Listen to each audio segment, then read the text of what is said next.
Bienvenidos a todos. Muchas gracias por haberse acercado a la actividad.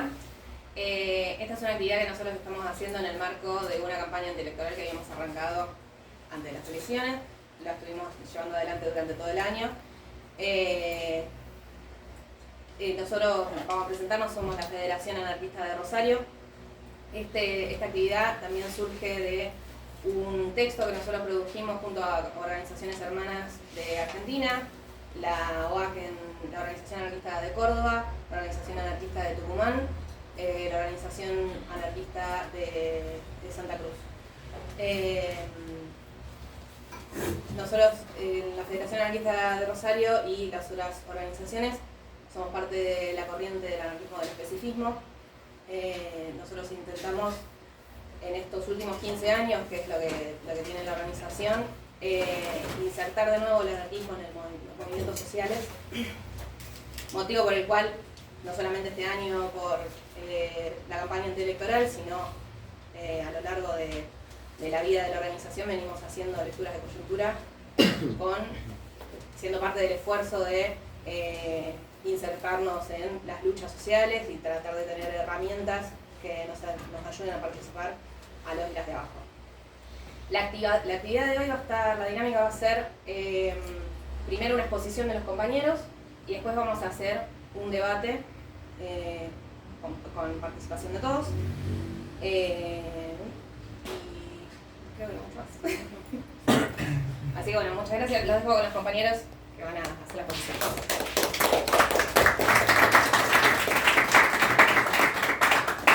Bueno, gracias Vico, buenas tardes compañeras, compañeros. Lo que vamos a tratar de elaborar hoy, entre otras cosas, son las condiciones que nos llevaron a este momento. Obviamente que es un disparador, no es algo acabado. Pensar un poco, hipotetizar un poco cuáles van a ser los principales frentes de lucha que se van a abrir a partir de mañana. De pasado mañana, y un poco qué herramientas organizativas tenemos los sectores populares para enfrentar esto. Es posible que en la exposición hay cosas que no vamos a tocar de lleno o que ni siquiera toquemos, porque son muchas las aristas que se están escribiendo, hablando sobre el tema de la extrema derecha en Argentina, etc. Y hay cosas que no vamos a profundizar quizás, pero por ahí para el debate la idea es que vayamos complementando ahí. Y otra cosa también la idea es no repetir temas que vemos que están habiendo lecturas en internet, en algunos medios de comunicación, tampoco digamos ahondar mucho en algunos temas, sino por ahí dar desde la mirada del anarquismo organizado, hacer una lectura del contexto, de cómo se puede llegar a abrir la mano y qué es lo que podemos hacer para enfrentar esto. Como primer punto, tenemos que hacer una especie de diagnóstico de cómo se llegó hasta acá. Tenemos que hablar de que obviamente hubo un voto popular, pero también hay que hablar de que hay un sistema democrático representativo bastante en decadencia, en el sentido de que las tres opciones mayoritarias de las elecciones prácticamente eran representantes de la embajada norteamericana, ¿no? Dos más tirados a la ultraderecha, pero las tres tenían una relación cercana con el imperialismo norteamericano. Nosotros decimos mucho que la derrota no fue electoral ni fue el domingo 19, sino que hay una derrota cultural e ideológica que lleva bastante tiempo, quizás lleva años esta derrota cultural e ideológica.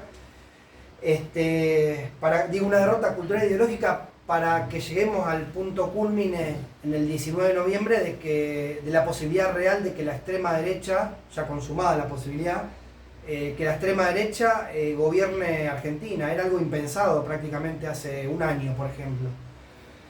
Y analizando esto, nos pusimos a ver bien qué es lo que había pasado en el campo popular, por ejemplo. Y nosotros desde FAR empezamos a pensar, desde FAR y otras organizaciones anarquistas en Argentina, empezamos a pensar y a evaluar que ha habido realmente un retroceso, una retirada de proyectos emancipadores, proyectos combativos, proyectos de clase, En los sectores de trabajo, en las barriadas populares, incluso en los ámbitos educativos ha habido un retroceso de esos proyectos emancipatorios, ¿no? Hay una ausencia de ideas concretas de enfrentar directamente los estragos que está haciendo este sistema capitalista, ni que hablar de algún proyecto revolucionario, ¿no? Estamos hablando de ideas que nos hagan pensar de cómo enfrentar este sistema capitalista, un sistema capitalista que no funciona más, que no da respuesta, y un sistema capitalista que ya no se emparcha por ningún lado, cada vez mayor el número de desocupados y de pobres a nivel global. Eso está a la luz de los hechos. Incluso esto se reafirma, ¿no? Lo que pasó también el último domingo, esta famosa avanzada de la extrema derecha a nivel global, tiene que ver también de alguna forma en un fracaso de algunos proyectos de izquierda en el gobierno, tal como sucedió en Grecia, en Brasil, en Ecuador, en otros lugares donde ha habido posibilidades de que asuman sectores de izquierda, y tras ese fracaso, digamos, la reacción ante eso es peor y la estamos viviendo hoy en día. Y acá también tenemos que hacer cierta autocrítica de que algunos sectores vinculados al clasismo, a la izquierda, sectores progresistas, incluso sectores compañeros que están en el peronismo, han posiblemente equivocado las tácticas que la cuestión de la mejora de derechos, la conquista de derechos, la conquista de leyes, han equivocado posiblemente esa táctica con una estrategia o con un fin en sí mismo, a tal punto tal de que se han ubicado muchos de esos sectores en una zona de confort en los últimos años, y realmente las urnas pasaron a ser el único horizonte de acción para estos sectores. Tanto es así que el cachetazo que nos comimos todos como sociedad el 19 de noviembre, en parte fue porque, bueno, hay muchos sectores que no sabían cómo darle vuelta al asunto, habían perdido, si se quiere, una práctica en el ejercicio de la militancia de base, de interpelar a los compañeros en los lugares de trabajo, en las barriadas, de hablar de política en los lugares donde habitamos usualmente. Entonces esa falta de interpelación, de discusión, en esos ámbitos nos parece que de alguna forma fue aprovechado por otro sector que venía avanzando a paso agigantado, esa falta de rebeldía, esa especie de discurso contestatario, de discurso camuflado de antisistema, no es antisistema, pero un discurso camuflado de antisistema, lo va a capitalizar de manera extraña, ¿no? De manera un tanto extraña, lo van a capitalizar sectores reaccionarios, sectores ultraliberales de este país, y creemos que uno de los puntos de inflexión o de no retorno fue durante la pandemia. Durante la pandemia se acentuó eso, esa capitalización de rebeldía, de discurso antisistema, lo capitaliza o lo termina capitalizando la extrema derecha, para decirlo de alguna forma. Después hay otros condimentos, ¿no? Los niveles de pobreza y de exclusión que estamos viviendo de los últimos 8 o 10 años, la crisis económica, la desigualdad. Piensen que gran parte de la población no puede acceder a las necesidades más básicas, y ahí es donde caemos en cuenta, bueno, llegamos a este escenario dramático, a un escenario lastimoso, que encima nos encuentra con estos números que hablamos, ¿no? Más arriba de un 40% de pobreza dieron los últimos días, los niveles de desocupación a nivel informal están subiendo, a pesar de que el INDEC trata de ponerle un tope al tema del aumento de la desocupación, pero lamentablemente sabemos que no es así. Y acá es donde tenemos que ponernos a pensar y analizar cuáles pueden ser los posibles escenarios y los principales frentes de conflicto que se van a venir con el gobierno de extrema derecha de Milei. Bueno, algunas medidas que adelantaron, no tantas las medidas bizarras, pero sino algunas medidas son el repertorio clásico de los sectores ultraliberales, de los sectores reaccionarios, que también conocemos la historia de nuestro país. No hace falta remontarnos solamente al menemismo, sino a los programas de Martínez de Hoz, a los programas de las dictaduras de Onganía, de la Revolución Libertadora, los programas de la década infame, ¿no? Ahí es cuando caemos en cuenta que la llamada casta de este gobierno realmente somos los de abajo, somos los laburantes, somos los sectores populares, los sectores empobrecidos. Ahí cuando nos damos cuenta que la motosierra, en definitiva, van a ser políticas de shock, van a ser políticas antipopulares. Entre esos vemos que lo que se viene por ahí de manera inminente puede ser una catarata de decretos de necesidad de urgencia, como pasó con el menemismo, o también como pasó con el menemismo, puede haber una especie de ley ómnibus, y eso nos tenemos que acordar de lo que era la ley de reforma del Estado cuando asume Menem, ya creo que para el año 90-91, la ley de reforma del Estado que venía también a plantear algunas de las cosas que volvimos a hablar ahora en 2023. Y esto es importante porque conceptualmente se enuncia como un achicamiento del Estado y en realidad el único achicamiento es el sector público. Pero en realidad no hay un achicamiento del Estado en tanto hay una lógica de mercado y un avance de actores empresariales dentro del Estado, si se quiere. Porque en definitiva, obviamente lo que decimos nosotros, lo que se achica es el sector público, el sector que tanto nos costó conseguir, defender, sostener los trabajadores en el sector público, pero no se va a achicar la capacidad operativa del Estado, no se va a achicar a la hora de reprimir, a la hora de concesionar, a la hora de desregular, incluso van a meter CEO de algunas empresas multinacionales, como ya venimos escuchando, gente que muy vinculada a los sectores del capital financiero, van a estar operando dentro de las estructuras del Estado. Vemos también, en otro ámbito, vemos también que es posible que se venga una avanzada fuerte contra los pueblos originarios. Nosotros por ahí en Rosario mucha bola no le damos a eso, pero en las provincias de Río Negro, de Neuquén, incluso son provincias donde se extrae petróleo, donde hay un fuerte conflicto. Ya ha habido en la época de Macri un avance tremendo a nivel represivo, ¿no? La muerte de Maldonado, de Rafael Nahuel, un avance represivo contra los pueblos originarios que heroicamente los últimos años han sabido ponerle freno a la avanzada no solo del latifundio, sino a la avanzada del extractivismo y de los capitales concentrados, de los sectores empresariales, de la extranjerización de la tierra en distintos territorios. Otra cuestión que analizamos, se viene una profundización de las políticas focalizadas, esta cuestión de que dijeron que el Ministerio de Capital Humano va a estar abierto para los caídos. En definitiva, sabemos que por ahí viene un avance, una profundización del tema de los planes sociales, porque va a ser necesario paliar el hambre de alguna forma. A nivel ideológico vemos que este gobierno promueve, el gobierno electo, ¿no? Promueve una mercantilización extrema de la vida de la gente, ¿no? No vamos a hablar de las bizarradas de vender bebés y órganos, pero sí promueve, este sector ultraliberal promueve una mercantilización de todo, que todo se venda y se compre, de alguna forma. Estamos hablando a nivel ideológico, ni siquiera a nivel económico, ¿no?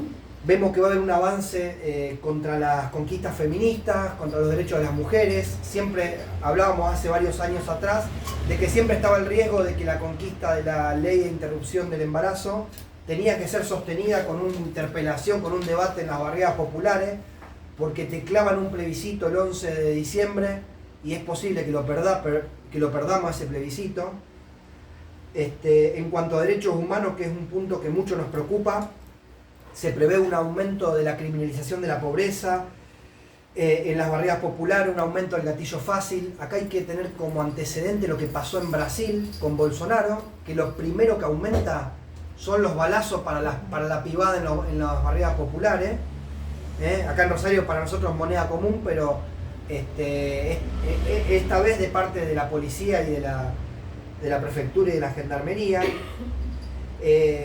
Otra cosa que vemos es la posibilidad de un involucramiento en lo que tiene que ver con la seguridad interior de sectores de las Fuerzas Armadas, tanto Macri, que se tiró bien a la extrema derecha ahora, como Victoria Villarruel en algunas entrevistas y hasta el mismo Milei no descartan usar las Fuerzas Armadas para el tema de seguridad interior. Y lo que estamos también escuchando en los últimos días, un nuevo intento de bajar la edad de imputabilidad para meter en cana a los pibes. Eso también es lo que se está escuchando.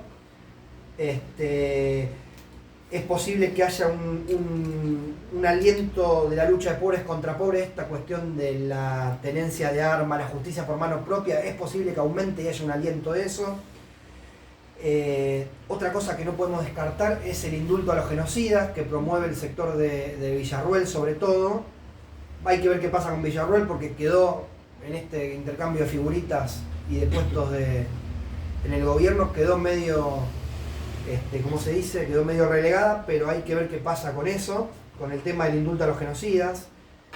Entre paréntesis, una estrategia que había usado Macri en su momento, te abría 8 frentes a la vez: derechos humanos, género, el tema de el ataque a la salud pública y a la educación pública, y de repente te abría la posibilidad de una reforma jubilatoria o laboral. Bueno, es posible que este gobierno que huele mucho a macrismo vuelva con esas estrategias. Vemos también que se puede perfilar, estamos hablando de hipótesis, que se puede perfilar un disciplinamiento, una criminalización y un aumento de la represión y control de la calle. Ellos están preocupados por la protesta, lo dicen todo el tiempo. Y una de las posibilidades es que obviamente detengan a los luchadores populares, llenen las cárceles de militantes.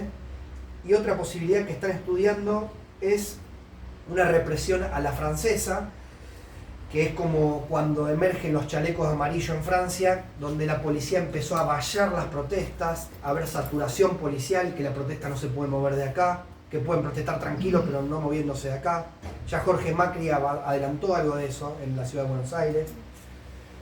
Y otra cosa que nos preocupa muchísimo a los que estamos en el sector gremial tiene que ver con que es la presa básicamente que van a buscar conseguir esta vez, que no pudieron durante el gobierno de Macri. Pudieron intervenir algunos sindicatos, ¿sí? Pudieron intervenir algunos sindicatos, meter en cana a algunos dirigentes sindicales. Ahí estuvimos flojos en ese momento porque había que haber salido de manera fuerte, pero es posible que ahora vengan por los convenios colectivos de trabajo, por conquistas sindicales históricas. Cuando hablamos de histórica hablamos de vacaciones, de aguinaldo, de todo. Es posible que tengan intenciones de volver a la intervención de los sindicatos y de la posibilidad de una nueva reforma laboral. Por ahí ahora va a hablar Laura a continuación.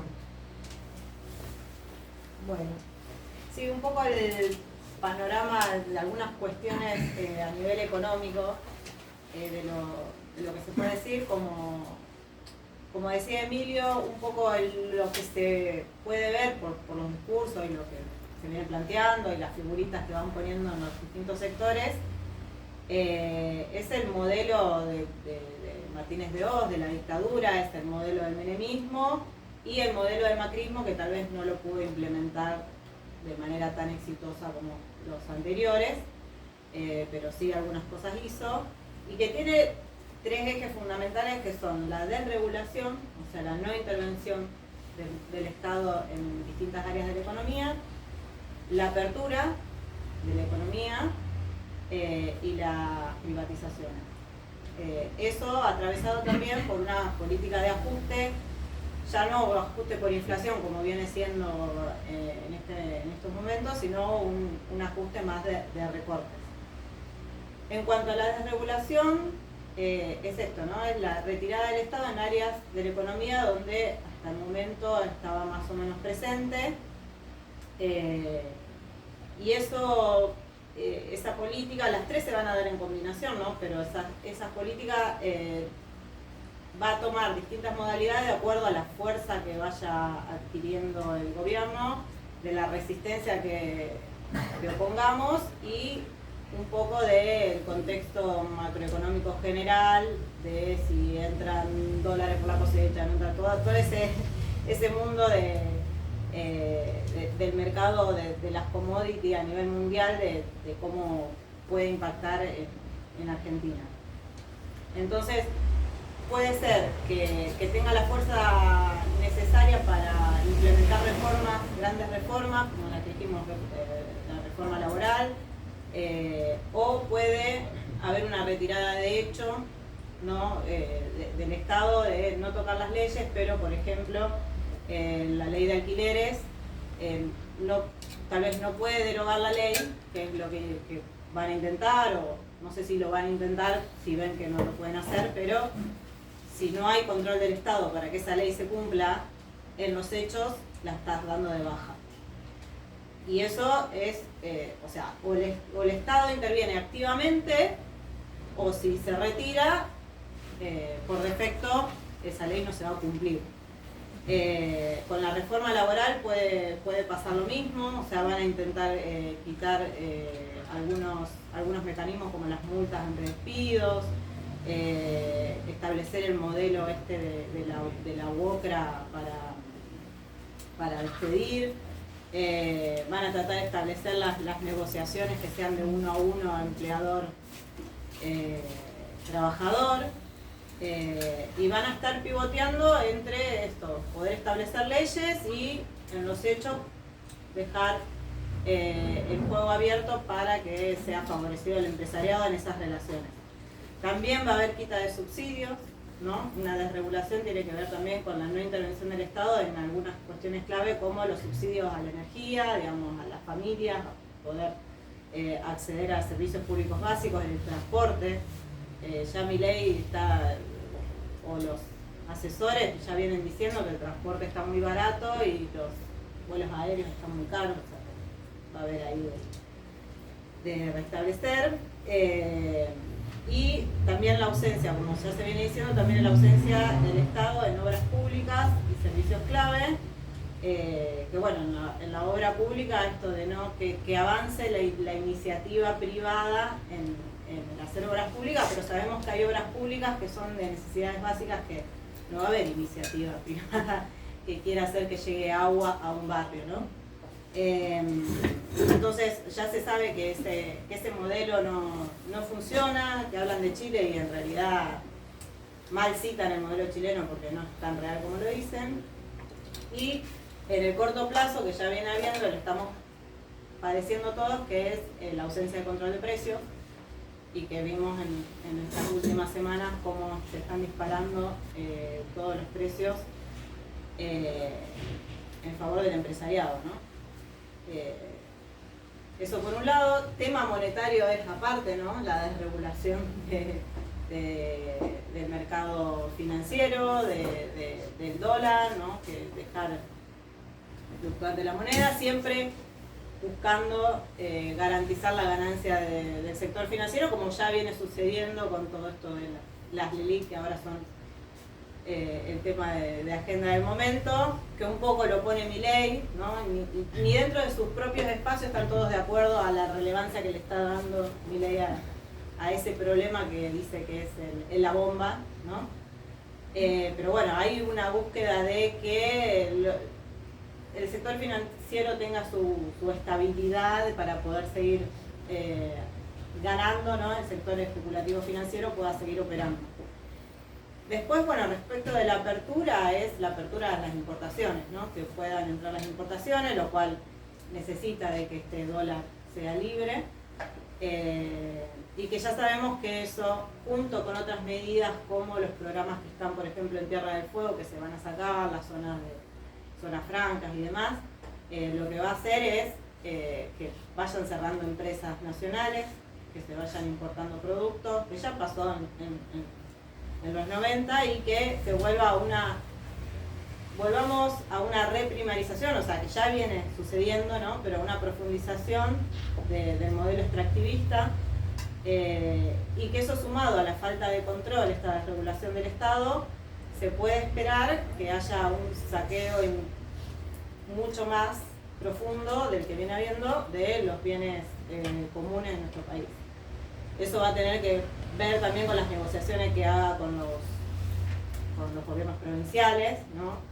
Que también, ¿no? Si le dejas la puerta abierta a los gobiernos provinciales a hacer cualquier cosa, también sabemos lo que puede pasar. Aparte de las protestas que no pasan por capital, sabemos que no tienen el mismo impacto que en las provincias. Y por último, bueno, el tema de las privatizaciones, también ya lo vienen anunciando. El gobierno necesita financiar todo este movimiento de la libre circulación del dólar y el salvataje del sistema financiero. Ya se avisora que va a haber privatizaciones para poder financiar eso, junto con mayor deuda, ¿no? Deuda pública, deuda externa, que sabemos que nos le están dando a Argentina, más allá de que ahora el gobierno de Biden dijo que va a financiar algo, pero al no tener, o las tasas son muy altas, o la otra posibilidad es que se tome deuda con garantías, que eso implicaría garantías de empresas, decir, bueno, si no pago, podés acceder a esta empresa, si no pago, podés acceder a los fondos del ANSES, digamos. Es posible que suceda eso porque crédito para Argentina no hay. Y esto lleva, esta ola de privatizaciones, mayor deuda, obviamente va a generar despidos. Y también es posible que la privatización llegue hasta el sistema jubilatorio y estemos hablando de nuevo de la AFJP y demás. Para lo que se espera o creemos que puede, por lo que se dice y se lee, que puede pasar es, y que el mismo Milei está hablando de esta inflación, que en realidad ya estamos en una inflación, una combinación de no crecimiento o de crecimiento más de inflación. Él si lo está diciendo es porque va a ser peor, ¿no? Y ahí tiene que ver con el tema de los planes sociales, ¿no? Asegurar de que va a haber planes sociales tiene que ver con saber que se viene peor y más o menos tratar de que no estalle todo por los aires, pero bueno, se espera un aumento de la pobreza, una escalada de precios incontrolada.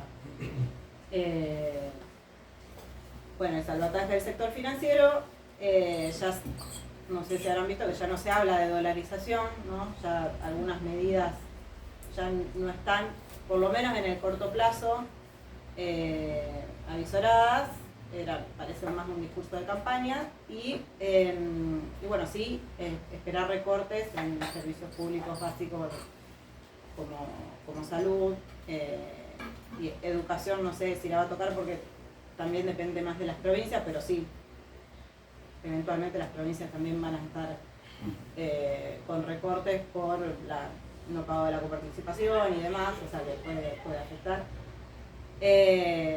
Pero bueno, eso es un poco por ahí el panorama a nivel económico.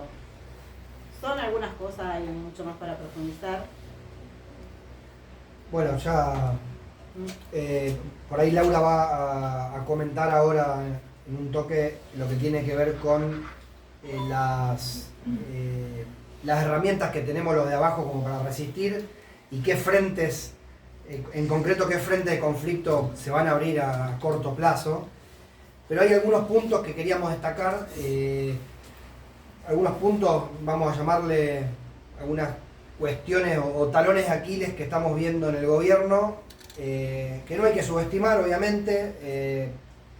Por ejemplo, no vamos a subestimar la capacidad que tenga el gobierno de constituir una fuerza política y social a corto y mediano plazo para bancar lo que se viene. Pero hay alguna serie de elementos que nos indican que la Libertad Avanza sola no posee poder territorial, no posee gobernadores propios, intendentes en localidades de peso. Creo que posee 3 intendencias, una en Entre Ríos y 2 en Córdoba. La verdad que no me acuerdo el nombre de las localidades, pero no son localidades, ni siquiera son ciudades, digamos, para decirlo.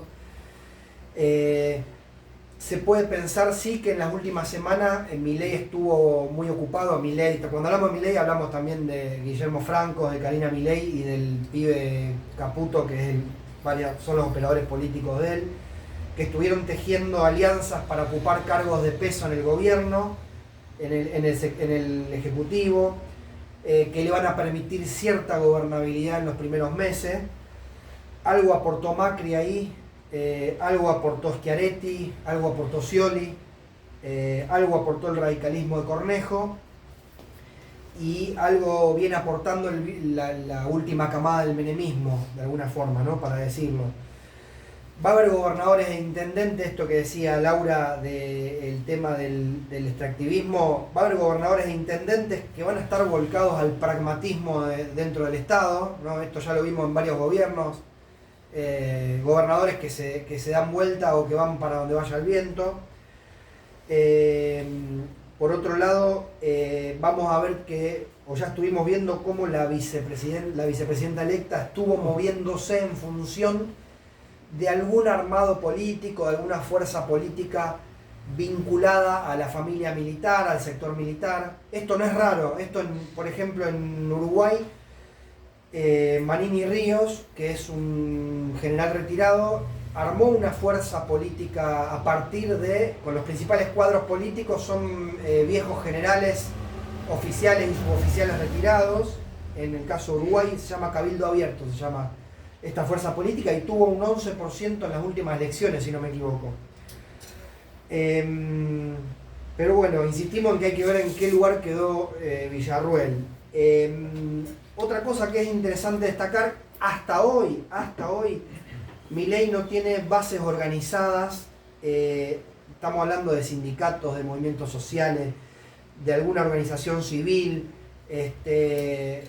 Entendemos que no tiene capacidad de movilización orgánica, sí tiene capacidad de una gran convocatoria a través de las redes sociales, convocatoria de activistas, pero no estamos hablando de militantes. Esto no quiere decir que en un mediano plazo no lo pueda llegar a constituir. Lo que no descartamos es que en un corto plazo estructuren o convoquen a grupos de choque para determinadas protestas, movilizaciones. Va a haber que estar atento en ese tema. En el caso, por ejemplo, de Bolivia o en el caso de Brasil, se vio grupos de choque. En Bolivia cuando fue el golpe de Estado y en Brasil cuando asume Bolsonaro, se vio la constitución de grupos de choque que respondían al gobierno. Sí vemos también que hay un apoyo fuerte del empresariado y sobre todo del gran empresariado nacional y de las transnacionales. Caso de Toyota, caso Techin, caso Fiat, eso hay que... ¿Está de acuerdo acá la amiga?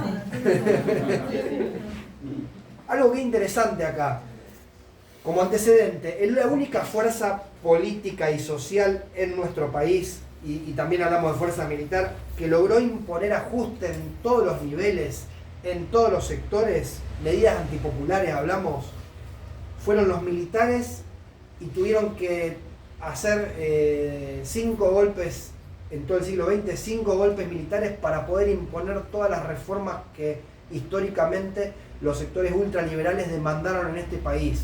Es decir, es posible que se venga fiero con Milei, pero es difícil que pueda ser comparable a una dictadura militar en cuanto a ese nivel de imposición de todas las reformas que intentan, o que por lo menos era la plataforma programática de La Libertad Avanza. Fíjense que Macri, que tuvo más aparato político y social, llegó a intervenir algunos sindicatos, llegó a criminalizar la protesta, pero no pudo avanzar con reformas fundamentales para imponer su programa económico y político. Y fíjense que en el 2017, en el medio de la imposición de la reforma previsional, que ellos lograron aprobar en el Congreso, fue el único momento, fue una derrota política para el gobierno de Macri, que 2 años después va a impactar en la pérdida en las elecciones. Fue una derrota política lo que pasó el 14 y 18 de diciembre de 2017, con las pedradas y todo ese bolonqui que se armó. Fue una derrota política a tal punto que fue el único momento que gravitó, o que por lo menos se puso en tensión la gobernabilidad de Macri. Lejos de lo que nos acordamos que llamaba Kicillof a hacer, que era tomar mates en las plazas. Algo que es interesante acá, y le vamos a dar paso a Laura, tiene que ver con que todavía Milei, no logra reunir quórum en el Congreso, donde es minoría, y pensemos que si logramos articular una buena respuesta a nivel popular, a nivel de movilizaciones, a los diputados y senadores se les va a hacer más difícil incluso dar quórum o estar a favor de las medidas antipopulares que intente implementar este gobierno de extrema derecha. Ahí pasamos a la parte de las herramientas que tenemos. Sí, herramientas y tal vez propuestas un poco también resultado de los debates de nuestra organización y de la militancia cotidiana, algo que venimos viendo y que venimos diciendo también ya hace tiempo es poder afrontar y superar el inmovilismo, ¿no?, que estuvo presente durante los 4 años del gobierno de Alberto Fernández, y que no sabemos si las burocracias y los determinados sectores o representaciones del campo popular que hay dando vuelta de las organizaciones se plantean resistir activamente, ¿no?, esto, ¿no?, si van a apuntar a algunos sectores a más de resistamos en las plazas, ¿no?, o con movidas muy light, muy desprendidas de lo que es la lucha reivindicativa. Sí creemos que son tiempos de esto, ¿no?, de superar el inmovilismo, de redoblar esfuerzos y buscar la unidad lo más amplia posible, ¿no? No empezar a echar culpas y plantear movidas sectaristas como también alguna parte de la izquierda muchas veces cae en esas tácticas. Creemos que tenemos que buscar la unidad lo más amplia posible en la calle, que hay que, por otro lado, empezar a desandar, también es algo que venimos repitiendo, pero no la fragmentación y el individualismo, que también es uno de los factores muy importantes que ha habido para que lleguemos a esta situación, y retomar la discusión política, la formación política en nuestras instancias de base. Es evidente que también, creo que ya lo dijo Lemi, que el triunfo de Milei tiene que ver con un agotamiento de la lógica del aparato y de la burocracia de las organizaciones sociales, de una movilización muchas veces movida por estos aparatos y falta de discusión política, ¿no?, porque evidentemente gran parte de las personas movilizadas bajo distintas organizaciones han votado a Milei, digamos, si no nos cierran los números. Entonces hay que volver, hay que ponerle esfuerzo a la discusión política, a la formación política con los compañeros y compañeras, no subestimar, no hacer un juicio moral de por qué votó a este, por qué votó al otro, que también son discursos que se escuchan. Hay que interpelar a cada compañero, compañera, vecino, y a partir de, creemos que por un lado hay que dar esa discusión, hay que dar esa disputa ideológica con los compañeros y compañeras, pero movilizar no a partir de lo ideológico, sino a partir de las reivindicaciones. Poder hacer el trabajo de docencia, de ver, bueno, esta reforma viene por esto, estas son las consecuencias, esto ya pasó, porque todo lo que se plantea, como dijimos, son cosas que ya experimentamos, lamentablemente. De hacer todo ese trabajo y de movilizar en torno a reivindicaciones y no a través de cuestiones ideológicas partidarias, como puede ser la causa de Cristina, ¿no?, de las próximas elecciones que son dentro de 2 años también, ¿no? No entrar en esa lógica, pero sí tenemos que hacer una autocrítica de lo que nos ha faltado, o por lo menos en donde tenemos que poner el esfuerzo. Lo mismo con las movilizaciones en torno a derechos humanos y la agenda feminista, que en los últimos años lo hemos visto, es un poco para cumplir, ¿no? No está ese trabajo de concientización, de hacer pintadas en la calle, ayornándola a la coyuntura, de movilizar en torno a las reivindicaciones concretas de los sectores, en torno a la cuestión de las mujeres y de derechos humanos, sino más para cumplir determinada agenda. Un poco, incluso hasta o vaciando la calle o que pierda, ¿no?, que se vacíe un poco. Eso vamos a tener que volver a retomarlo, sobre todo también porque se viene, como ya dijo Emilio, una avanzada en torno a esos ejes. Lo medioambiental también va a ser la lucha por los bienes comunes y en contra de la degradación del medio ambiente, va a ser algo que también vamos a tener que estar aportando a la resistencia.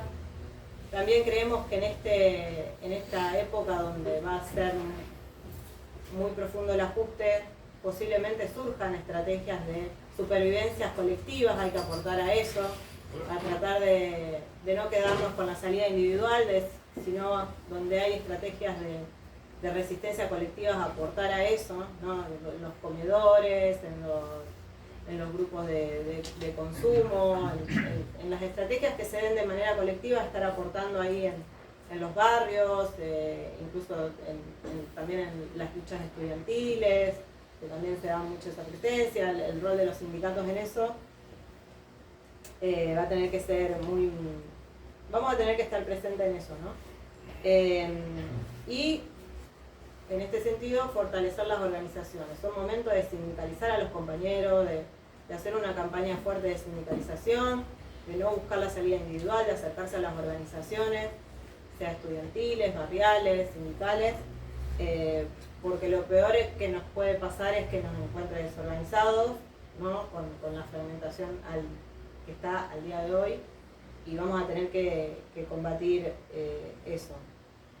Los frentes, ya lo dijimos, son las reformas, los principales van a ser las reformas laborales, los despidos masivos que se esperan y que ya están viéndose, el avance del extractivismo, la resistencia a los tarifazos, a las privatizaciones, a la quita de derechos de las mujeres, contra la educación, los ataques contra la educación pública, contra la salud pública, y contra la impunidad de los genocidas y el avance represivo.